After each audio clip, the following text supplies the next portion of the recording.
eu sou a Aline Agnezini. Está começando a nossa primeira temporada do nosso Target Cast, que tem como tema Advogado 4.0, um novo paradigma repensando papéis e expectativas da nova advocacia. A ideia desse Target Cast é discutir sobre temas de nova advocacia, mediação empresarial, diálogo, comunicação eficiente, tecnologia e soluções extrajudiciais de conflito. E sempre a gente vai trazer um convidado para participar com a gente, pessoas que atuam no tema e pode trazer um diferencial. É importante a gente registrar que os nossos podcasts, eles são lançados semanalmente no seu agregador de podcast. Então vai direto para o seu Spotify, iTunes, Google, Target Cast, e você vai localizar lá. Bom, eu tô muito feliz que hoje eu trouxe aqui a minha amiga, professora. Eu brinco que a Ju é a culpada de tudo, né? Porque se eu conheci a mediação foi graças a Juliana, que eu tive a honra de fazer um curso com ela na época do Itaú ainda, né, Ju? 2015. Então a gente já tá nessa jornada há quase 5 anos. Eu tava grávida do Léo, né? Foi. Então a gente descobriu que a gente tinha várias coisas em comum. Então é muito bom ter a Juliana aqui, né? A Juliana é mediadora de conflitos, facilitadora de práticas colaborativas e dialógicas, sócia da Plural Desenvolvimento Humano e especialista em comunicação não violenta.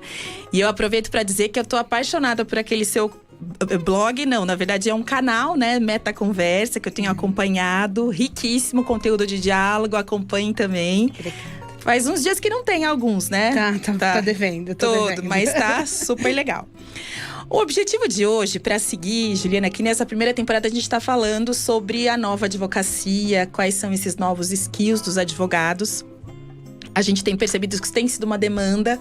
Desde aquele evento que a gente fez o ano passado, em julho, a gente viu que teve uma grande procura por isso. Então, eu resolvi dar continuidade com os temas que vocês falaram lá. Então, ficou para você o que você vai tirar de letra, que é comunicação não violenta e novas habilidades para essa nova advocacia. Então, a ideia é que a gente traga um pouco de sua experiência nisso, como você tem visto esse novo advogado frente ao que a comunicação não violenta pode trazer para esses nossos colegas. Bacana. Bem-vinda, amiga. Obrigada pelo prazer de estar aqui. É sempre legal. Bom fazer as coisas com você. Eu gosto muito. Te agradeço o convite. Fico pensando que antes de eu falar dessa especialidade hoje do advogado que precisa conversar, Sim. né? Falar um pouco de mim, Por da minha favor. trajetória. Por quê? Porque eu sou uma advogada Sim. formada Importante. há 24 anos. E eu não aprendi nada das coisas que eu tenho precisado Hoje. na faculdade de Direito hoje. Então, eu penso que isso vem mudando, né? Tem várias iniciativas para isso ir se transformando ao longo dos tempos. E o perfil do advogado tem se modificado muito. Sim. E com essa mudança, a gente que está nativa nessa transição, a gente tá devendo algumas coisas. Tá faltando para nós algumas habilidades, desenvolver algumas habilidades. E a comunicação é uma delas. A nossa inteligência emocional. Sim. Coisas que a gente não foi aprendendo ao longo da faculdade. A própria negociação, empatia. Várias coisas a resiliência, né? Tem tantas coisas aí nesse pacote da inteligência emocional que… Imagina, isso se algum professor chegasse na faculdade… Contasse isso pra gente. Tá louco, né? Quem é essa pessoa que tá oferecendo esse tipo de coisa? Então, hoje a gente tá tendo que correr atrás. E eu fui correr atrás disso. Comecei a trabalhar com a mediação e fui percebendo que a comunicação era a grande chave para que os conflitos pudessem ter uma possibilidade de solução consensual. Perfeito. Porque antes disso, a gente conhecia o litígio. Sim. Alguém decidindo pelas pessoas, uma terceira pessoa, o juiz decidindo. Quando a gente precisa colocar em prática a nossa habilidade de pensar nos nossos interesses, pensar nas nossas necessidades, começar a entender um pouco do outro lado também. Aí a gente começa a perceber a necessidade de ir atrás desses recursos. Sim. E aí a comunicação foi essa grande chave. Por quê? Porque eu consigo ter um pouco mais de clareza para me expressar, porque eu consigo falar de uma forma que o outro consiga ouvir. Sim. Porque a comunicação não violenta, ela foi trazendo muito isso para mim. Eu conheço a comunicação não violenta, hoje 2020, há 10 anos eu conheço. Só que a comunicação não violenta, ela não basta só você conhecer, ter lido o livro. Sim. Ter feito uma aula. Ela é cotidiana. E aí, quando eu comecei uma prática mais cotidiana, tem uns 3 anos isso, agora… Quando eu comecei essa prática mais cotidiana, fazer atividades semanais e tal, comecei a perceber que eu estava vindo num processo para mim de autoconhecimento, de autopercepção. E que quando eu sei o que está se passando em mim, eu expresso com mais clareza. Perfeito. E aí, isto tem sido fundamental quando você vai tratar de conflitos com pessoas. Então, você está numa mediação, você está num problema que seja, qualquer problema. Sim. Antes de eu ter noção do que está acontecendo, como que eu vou falar para alguém o que eu preciso? Sim. Então, esse caminho foi sendo muito interessante desenvolver. E aí eu acho que o advogado, antes, ele escutava uma história e ele tinha um papel de sentar, escrever a petição, convencendo o juiz de que o cliente dele tá certo, que os direitos do cliente dele precisam ser preservados. Hoje, o advogado senta numa mesa e ele não vai escrever nada. Sim. E ele não vai convencer ninguém. Ele vai estar lá para ajudar, para apoiar o seu cliente a expressar as suas necessidades e os seus interesses. Que poderia ser que antes a gente fazia, tipo, as posições, era o que ia na petição, né? Para o juiz julgar. Hoje a gente pode estar dizendo que os interesses que deveriam. E toda vez que a gente trabalha com advogados, os advogados vão percebendo isso. Falam, nossa, mas é porque o objetivo era completamente outro. Sim. Não é que a gente fazia errado, ao contrário, assim. Eu acho que você falou, não teve esse conhecimento, né? Não teve esse acesso. Não teve esse acesso. Sim. E também eu fico pensando, eu dei aula outro dia para uma turma de advogados, a menina virou para mim e falou assim: então, você sabe que eu não me encontrava no jeito que eu fazia, que agora eu tô me encontrando. Eu escuto muito isso. Isso é muito bom, né? Porque você vê que tem uma realidade aí que talvez não fosse proposital, né? Ela fosse feita daquela forma e pronto, né? É frustrante, né? Sim. É frustrante você querer passar uma coisa, depender de quem tá do outro lado interpretando para você ter sucesso ou não naquilo que você fez. Então você fica muito na dependência do outro, né? Seja o juiz, seja quem for, o árbitro, quem for interpretar aquilo que você está dizendo. Agora, quando você tá numa conversa, você mesmo tem a oportunidade de ir complementando, de ir fazendo com que a pessoa possa te compreender aquilo que você gostaria que ela compreendesse. E construa conjuntamente, né? E construa conjuntamente.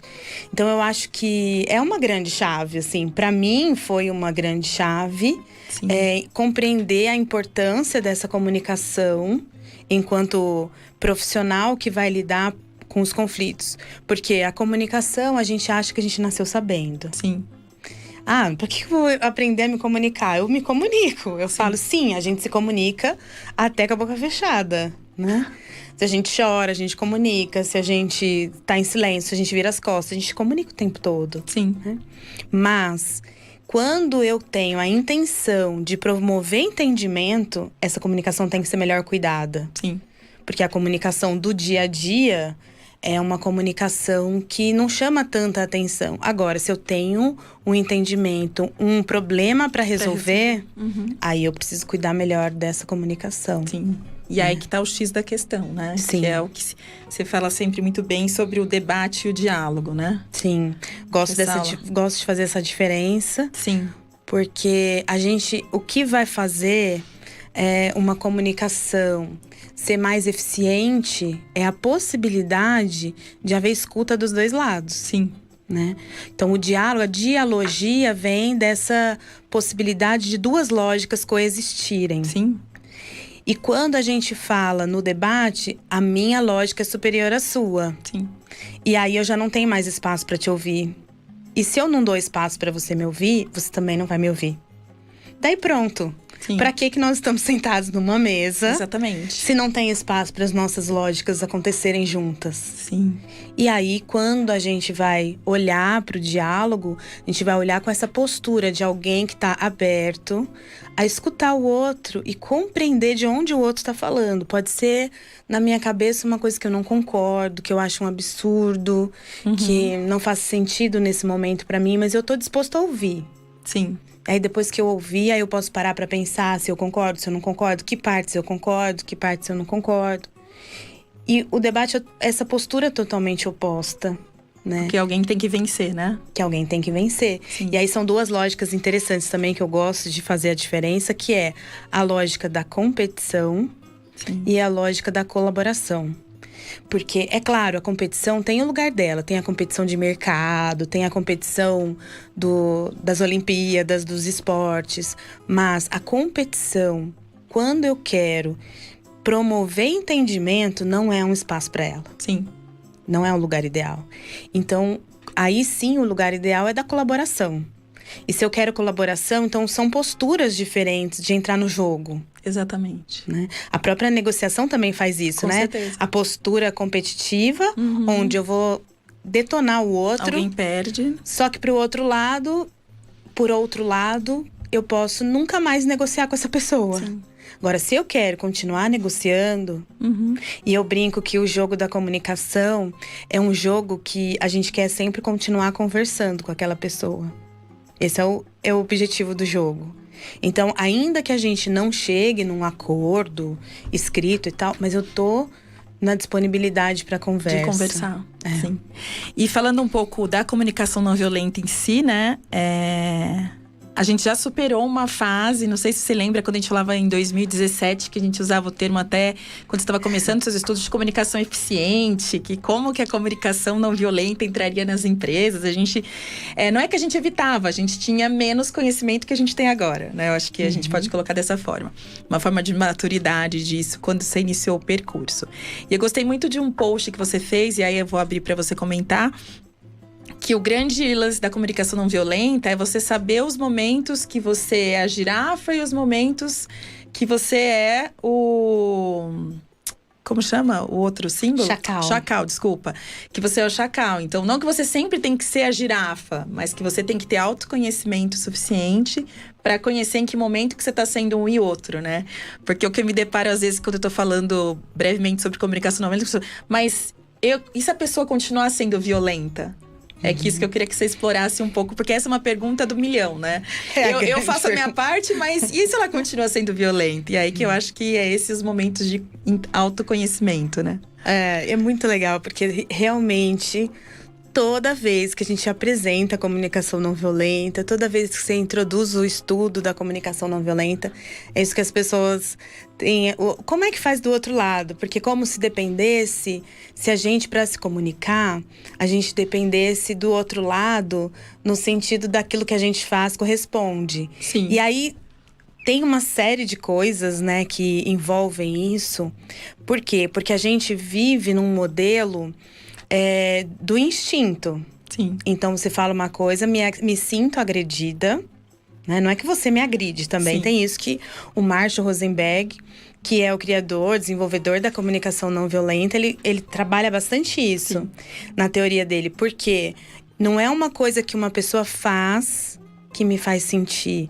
É o que eu sinto, são as minhas necessidades não atendidas. Exatamente. Que me fazem sentir e ter aquele movimento emocional. Sim. Então, quando alguém me fala uma coisa e aquilo pega mal pra mim e eu já respondo agressivamente a essa coisa, quando eu faço isso, eu vou responder instintivamente. Sim.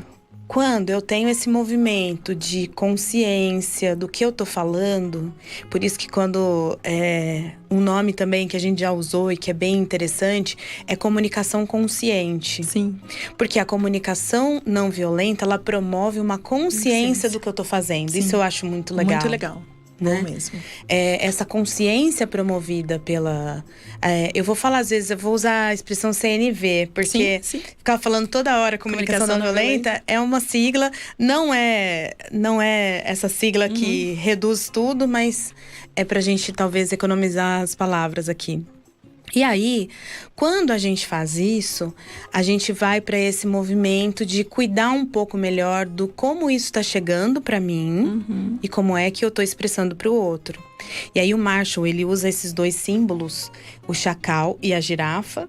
O chacal como aquela linguagem mais agressiva, que a gente é treinadíssimo. E a linguagem da girafa, que ele escolheu a girafa, porque a girafa tem o maior coração dos animais terrestres. Gosto sempre de falar isso, porque as pessoas acham bobo. Sim, por que a girafa, né? Por quê? Porque essa girafa é infantil, né? E é nessa ludicidade dele…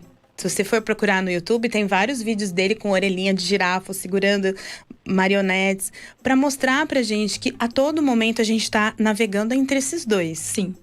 Então não existe uma pessoa que é só chacal e uma pessoa que virou só girafinha, até porque ela fez o curso. Sim, né? sim. Mas ela vai passar a ter esse olhar para o que eu estava cuidando quando eu fiz aquela coisa. O que eu estava cuidando pro outro. Eu estava cuidando da necessidade do outro. E aí, a gente vai conseguindo… Então, a gente tem uma frase, assim, no grupo de… Eu faço parte de um grupo de comunicação não violenta de facilitadores do Brasil. E a gente conversa muito sobre essa ideia de que… quando a gente pratica na luz, né? Aquele movimento de estar treinando, de participar de eventos, de estar fazendo isso na luz, né? Num lugar tranquilo, com pessoas que estão dispostas a me ajudar nisso. Para eu estar melhor e mais forte para a hora que eu tiver que praticar na sombra. Que legal. Porque… E aí essa importância dos treinamentos, dos eventos, de todas as coisas que vão acontecendo. Por isso que eu falo que a prática, ela tem que ser diária. Sim. E ela tem que ser sempre, constantemente alimentada. Porque senão a gente perde. Eles fazem uma comparação com a musculação. Se eu não treino, cai tudo. Sim. E a musculação que a gente vai fazendo são esses exercícios, essas práticas. E aí, quando eu tô numa situação onde o outro está sendo violento comigo, eu mesmo com todo o meu esforço, eu posso escolher como que eu vou agir. Se eu vou continuar nessa conversa. Sim. Teve uma simulação no workshop que eu fiz no interior e aconteceu exatamente isso. Uma pessoa foi provocando uma história real que ela estava fazendo como se eu fosse a pessoa da conversa com ela. Tá bom. E num exercício. E aí essa pessoa falava, né, foi instigando cada vez mais pra violência. Falei, agora é hora de parar. É parar. Eu quero continuar nessa conversa e me ferir, depois me arrepender das coisas que eu falei e parar de conversar com essa pessoa e romper um relacionamento. Ou eu escolho falar pra essa pessoa, olha, a forma como nós estamos conversando agora vai ser muito prejudicial e você é importante pra mim, eu não quero continuar essa conversa agora. E aí a pessoa falou, nossa, nunca passou isso na minha cabeça. Muito bom. Nunca parei pra pensar que eu podia parar de estar nessa conversa. Sim. Então, e que é muito difícil a gente parar, né? Sim, é muito difícil a gente parar, porque a gente tem a ideia, no fundo, de vencer. Sim. A gente quer vencer. Por muitos momentos, eu acho que a gente sair é muito difícil. Sim. E a gente foi treinado, nós advogados fomos treinados para isso. Sim. Eu não conheço na advocacia um treinamento do advogado na faculdade, na graduação, que não trabalhe o vencer o processo. Sim. Todos nós fomos trabalhados para isso. Até as últimas instâncias. Até as últimas instâncias. Correr. A gente usa essa expressão. Sim. Eu ganhei o processo. Vou eu ganhei levar esse até processo. o fim. Eu ganhei. Passa a ser nosso, né? E assim, é claro que nesse lugar do processo, do convencimento, de uma terceira pessoa decidindo, ainda poderia até ter uma certa lógica. Mas hoje, para esse novo advogado que senta na mesa para conversar, é outra lógica mental. Sim. Não cabe mais, né? Não tem mais esse espaço, né? Não. E o que você sugeriria como… Porque um advogado fazer todo esse percurso, como você fez ao longo de anos de comunicação não violenta, acho que acaba isso se tornando uma especialista nisso, mas um advogado. Quais seriam as dicas que, por exemplo, você daria para advogados que estão querendo se interessar pelo tema? Como você acha que isso poderia caber na rotina dele, sem parecer piega, sem parecer uma coisa que ele não está querendo entrar com a ação? Porque isso, às vezes, em alguns treinamentos… Acho que a gente sempre se depara quando você vai falar de desenho de solução de disputas. Olha, você não precisa entrar com a ação. Você pode dar multi-opções. Ah, mas você não quer entrar? Minha ação não é boa? Você não confia? Como sair disso e como a comunicação não violenta pode talvez ajudar nessa rotina aí dos advogados? Nossa, é muito legal isso. Porque eu acho que tem um monte de coisas para fazer antes. Sim. Então, preparar o cliente… Então, tem muita gente falando assim, mas o meu cliente, ele tá nervoso, ele vai chorar. Então, assim, saber que uma pessoa, quando ela está numa situação de conflito, ela perde sua inteligência. Sim. Inteligência emocional e a inteligência mesmo, o coeficiente de inteligência reduz. Sim. Comprovado isso, já que as pessoas gostam que a gente fale. Comprovado cientificamente, né? Uhum. As pessoas têm um teste aí que pede 30 pontos do QI. Então, como é que eu vou pensar em soluções se eu tô com uma pessoa que tá reduzida a condição dela de pensar sobre isso? Então, a primeira coisa é eu me preparar para acolher as emoções, entender. Então, conhecer a comunicação não violenta ajuda a pessoa a falar para outra pessoa. Então, eu tô falando com o meu cliente. Eu vou ajudar o meu cliente a falar para mim. Olha, fala a sua observação. Diferente do que dele falar assim, aquele meu fornecedor que rótulos também não ajudam nada. Aquele meu fornecedor lá é um sanguessuga. Uhum. Vamos dar um exemplo. Esse fornecedor, então, sanguessuga. O que ele faz com você? Traz para mim elementos que você se sente sugado, explorado, nananã. Aí eu vou trazendo isso. Por que eu me sinto assim? Porque eu tenho necessidades que não estão atendidas. De repente, necessidade de reciprocidade, de parceria, Sim. tal, de reconhecimento. Então, eu vou identificar com ele essas necessidades. E quando eu vou fazendo esse movimento com o meu cliente, eu vou ajudando esse cliente a olhar com mais racionalidade. Exato. A se acalmar. Né? E aí poder ser criativo para pensar, diante de tudo isso, o que você quer pedir para o seu cliente? Perfeito. Porque a gente fez a construção. Então a comunicação não violenta, ela vai por esses 4 elementos. Sim. Ela vai pela observação, pelos sentimentos, pela necessidade e pelo pedido. Sim. Só que fazer isso é percorrer com o cliente um planejamento. Sim. Porque aí eu consigo planejar uma ação. E parece simples, porque quando a gente exemplifica, né? Porque quando você coloca… Eu lembro a primeira vez que eu vi um slide, eu acho que até era seu, que tinha essa separação, né? Como fazer essa história. A gente acha que é difícil, mas isso vira tão automático… Né? Na cabeça que você vai e passa por todos e chegou no pedido. E aí você consegue, de alguma forma, colocar melhor, né? E na vida, né? Na vida. Na vida, porque aí é para toda coisa da vida, sim, independente do trabalho. E aí os advogados, por exemplo, quando vão percebendo isso, que tem muita dificuldade mesmo para fazer na primeira vez.